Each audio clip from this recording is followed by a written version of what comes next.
लेकिन पहले बड़ी खबर आप जान लीजिए। अदालत के आदेश के बाद ज्ञानवापी परिसर के व्यास तहखाने में कल देर रात से पूजा शुरू हो गई। कल ही वाराणसी जिला अदालत ने पूजा अर्चना करने का आदेश दिया और इस दौरान सुरक्षा के कड़े इंतजाम किए गए। कई जगह से कहा जा रहा है कि टाइम बिल्कुल नहीं दिया गया, 7 दिन की बात हो रही थी, लेकिन रातों रात किस तरह से करा दिया गया। जो दूसरी अपोजिशन पार्टी, उनको एक तरह से अपील करने का भी मौका नहीं दिया, उसको कैसे देखते हैं? जिस तरह से रातों रात बिना कोई रिटर्न ऑर्डर के पूजा रोकी गई थी, एक अन्याय हुआ था।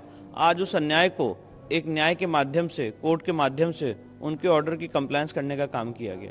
अभी खबर ये आ रही है कि आम लोग जिस तरह से अभी डायरेक्ट नहीं जा सकते क्योंकि शुरुआत एक तरह से हो गई है, उसको क्या लगता है कि जल्द से जल्द शुरू होना चाहिए? क्या नहीं, मुझे लगता है आम लोग जा सकते हैं और आम लोग जाएंगे भी।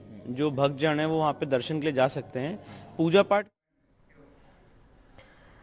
तो आपको बताते चले कि वाराणसी की जिला कोर्ट ने हिंदू पक्ष के हक में एक बड़ा फैसला दिया है।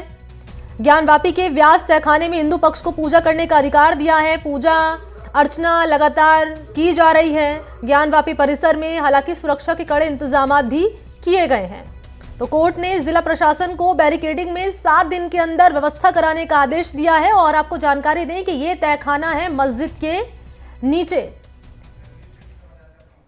और इस वक्त मेरे साथ ज्यादा जानकारी लिए फोन लाइन पर मौजूद है सहयोगी रणवीर सिंह। रणवीर, वाराणसी की जिला कोर्ट ने हिंदू पक्ष के हक में फैसला सुनाया और ऐसे में अब हिंदू पक्ष को पूजा करने का अधिकार भी दे दिया गया है। हम तस्वीरें भी देख पा रहे हैं, पूजा अर्चना का कार्यक्रम यहां किया गया है। सुरक्षा के क्या इंतजाम किए गए हैं, क्या है पूरी जानकारी? देखिए, ये बेहद संवेदनशील मामला है। ऐसे में जिला प्रशासन ने वाराणसी में पहले ही सुरक्षा व्यवस्था बढ़ा दी थी।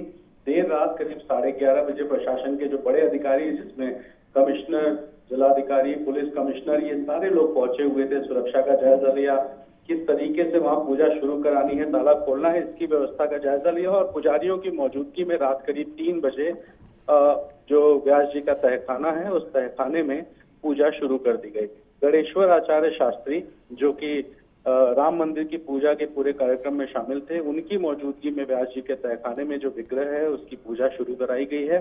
और जिला प्रशासन ने साफ कहा है कि कोर्ट का जो आदेश था, जिसमें कोर्ट ने कहा था कि 7 दिन के भीतर जो तहखाना है उसका ताला खोल करके हिंदुओं को पूजा का अधिकार मिलना चाहिए। ऐसे में कल दोपहर करीब 3 बजे कोर्ट ने आदेश दिया था और रात 11:30 बजे प्रशासन के लोग पहुंचे। पहले बैरिकेड हटाया गया, फिर ताला खोला गया और ताला खोलने के बाद जो अंदर तहखाना है उसकी थोड़ी साफ सफाई की गई और उसके बाद पुजारियों की मौजूदगी में जो पूजा है उसका भी काम शुरू कर दिया गया। ये मामला क्या है ये पहले बता देता हूँ। 1993 तक व्यास जी के तहखाने में एक विग्रह है जिसकी पूजा होती थी और 1993 में मुलायम सिंह यादव की सरकार थी। उन्होंने जिला प्रशासन को मौखिक आदेश दिया कि यहाँ पर जो व्यास जी का तहखाना है उसमें ताला लगा दिया जाए। तो वाराणसी जिला प्रशासन ने मुख्यमंत्री के मौखिक आदेश पर ताला लगाया और 30 सालों से ये जो तहखाना है ये बंद था।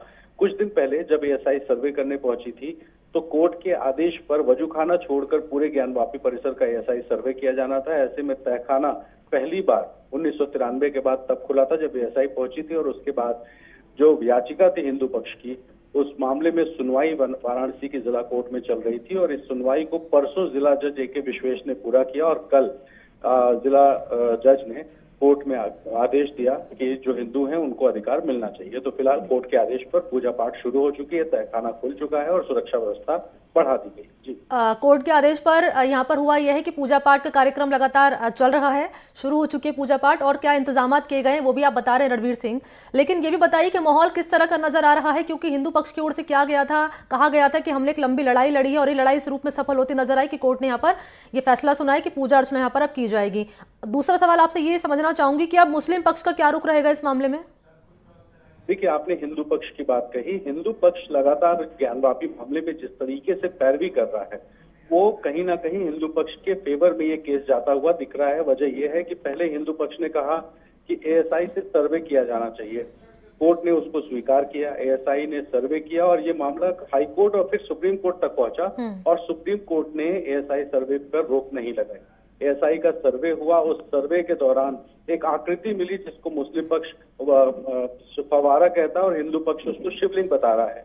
तो सुप्रीम कोर्ट ने उस विवादित इलाके को, वजूखाने को सील करवा दिया, लेकिन बाकी पूरे परिसर में जो एएसआई सर्वे है वो होता रहा। ठीक है, और शुक्रिया दूसरा आपका, आपने शुक्रिया आपका रणवीर सिंह तमाम जानकारी इस खबर पर देने के लिए। तो क्या व्यवस्था की गई सुरक्षा के लिहाज से और क्या फैसला यहाँ पर सुनाया गया वाराणसी कोर्ट की ओर से, जानकारी सहयोगी रणवीर सिंह इस वक्त दे रहे थे।